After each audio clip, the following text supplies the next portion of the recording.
So here's Terrain.Party, which we've used before. It's basically a really good tool for zooming in and out and finding any kind of info for height fields if you want across the US. You can basically just zoom into any area. Let's look over here in Nevada. And if we go over to this little square, you can switch from street map to shaded, and you can see in here different types of surface terrains that you may like. And then you just keep zooming in for the overall file that you want and how much do you want. And then basically the easy way to go in here and get your grid back is if you basically just click the export and then just click OK, because basically it's asking you to select the center of what you're looking at, and then just click cancel. And then here you can see our box has basically gone to the middle of our screen, which is great. You don't have to drag this all the way from where it loads in. And then over here on the right you have 18 kilometers is the size of this map, and then you can increase the scale of this to as much as you want, but there is a cap, and it basically caps out at 60, like that.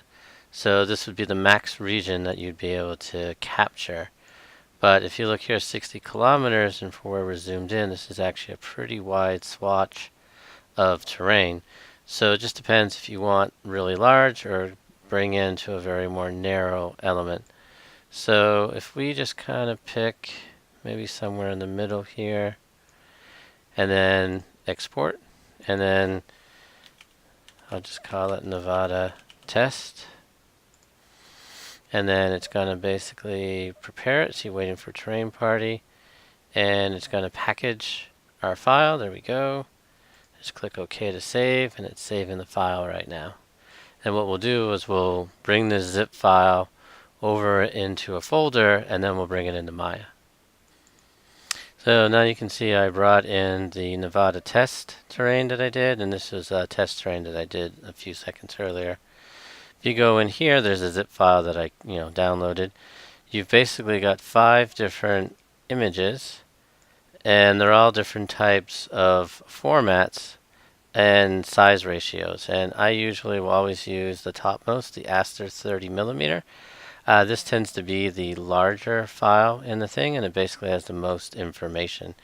So what we'll be doing is we'll be bringing this image into our Maya session. So we go over here and we'll just create a simple plane. Here we go. Scale this up. Let me get a human scale, so let me just import a simple person. Here we go. Bring this in. So right now he is huge compared to our ground plane, so let me just scale up the ground plane to fit much better, because we're talking 60 kilometers is what we were bringing in. There we go. So here's that. Let's just go to size. So we're 45,000. So let's just make this 60,000. There we see our person. So we have a scale reference for what we've got here. Now there's a couple ways that you could do this. We can add more divisions in here to get more resolution, or we can bring in the image first and then see what we're dealing with. So what you're going to want to do is you're going to want to up-res the plane's definition by adding more divisions on the geo. So basically you have more resolution for what we're going to be placing the texture on. So let me show you the difference. Let me create plane, same size, and we'll do the operation on both. So basically all you need to do is take the plane, and we'll start off with the high res first. So let me hide this. So this is the high res. You want to go into Deform, Texture, and you're basically adding a texture deformer. And under the Texture tab, you just want to import our file, turn off quadratic, and then find the large file. So now the file has been placed. Go back to the deformer, and you're not seeing anything yet because the strength is not high enough. But if we do a value of like 1,000, here you can see the deformer starting to take shape. Now we know that the image file that we're taking from Terrain.Party is low res, but there's ways that we can add resolution back into it as well. But this is great if we're just wanting to scout out a location and start getting some loose terrain going so that we can figure it out. And then all we need to do is bring in our human to get our scale cue. And then now we can start looking at the terrain as we see it in the file and basically scouting around and figuring out where we want to place everything. Now, this is the resolution up to that point. If we go back to that terrain, you can keep increasing the number and it's going to keep increasing the scale of everything. But at some point, you're going to be pushing the height map too far for the resolution that we have. Now I'm only guessing in terms of what the height value information should be, but if we look back to the image, if I open up Photoshop, this is the file that we have, and if we zoom around, you can basically see here that this is the angle of our object. You can see right here that corner piece in here. Let me just try to zoom out. And you can start to see the land over in here and everything that's white is rising up, and then the black is lower in this terrain. So again, this is really good to scout out. What we can do is we could smooth this out.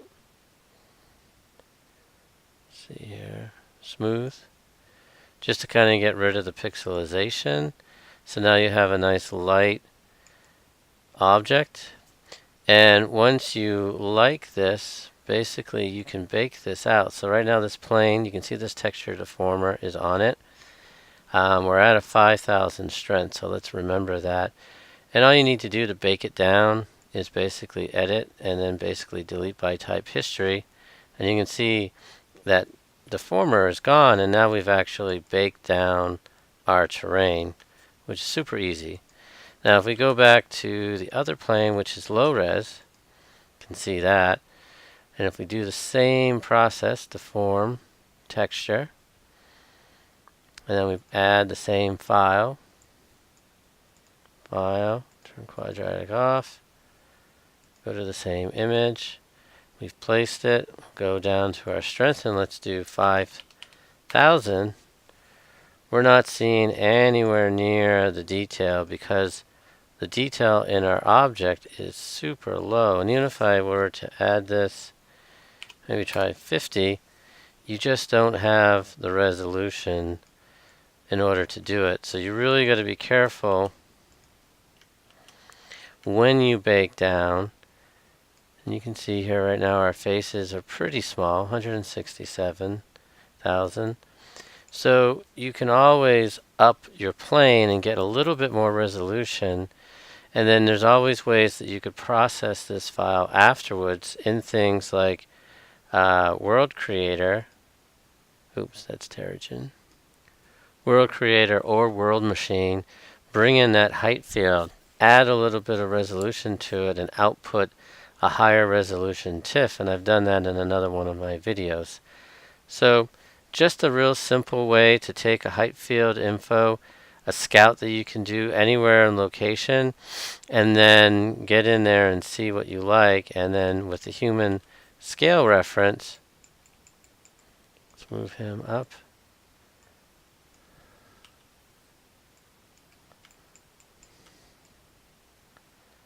really helps to just get a feel for the location that you're trying to figure out, and then start plotting out your cameras. And then you can add shaders to give you more displacement or bump across this. You could, bring this into another package like ZBrush and add a little bit more detail there.